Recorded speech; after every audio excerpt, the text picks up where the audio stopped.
Hi everyone. I put together some notes about option 5 I wanted everyone to take a look at. Um, Start off with some general slides. So I'm thinking possibly to merge option 1 with 5, which would mean you would do the upper and lower division choice by all cities, but the upper would be run by the option 5 details. Lower would essentially just be one big open tourney for who qualifies.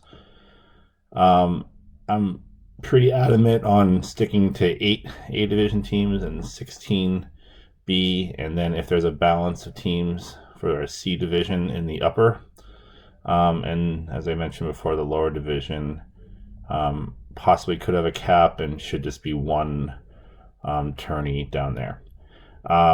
Details that I'm going to go through are for the top 16 teams, and you would use this exact same concept for the 17 through 32.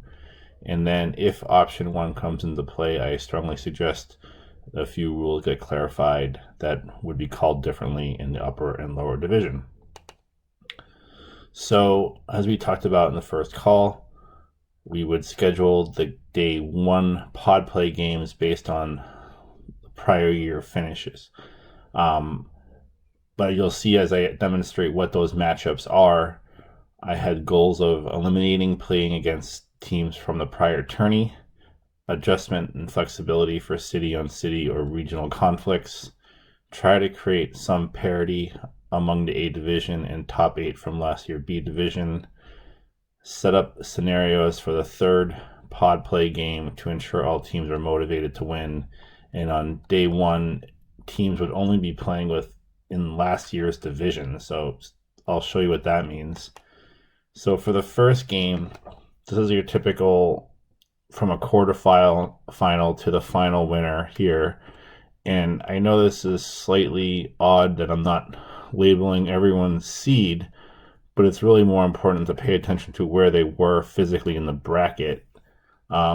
So what I'm proposing for the first game is you take the winner and you have them play whoever they beat in the finals, whoever the team 2 beat in the semifinals. So this would mean DC would play the Boston Hancocks, which everyone would love to see that matchup, and then vice versa for 2 versus the team that. So this would be the Stars versus the DC Admirals. Then you would match up whoever the team in the final, the 1 beat, with the team that was the lowest seed over here, and then again whoever came out of here to here. And these are somewhat flexible depending on cities and regions, but essentially I'm trying to make sure you're not playing anyone that you could have possibly played from the prior tournament, and trying to make sure we get some variety of people.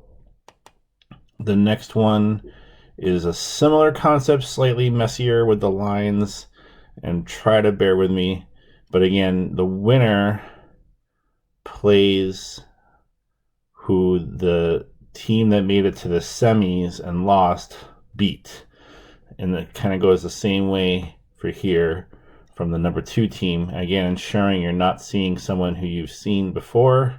And then again, these last matchups are sort of possibly slightly flexible, but again, you're just ensuring no one gets to play anyone that they've already played recently.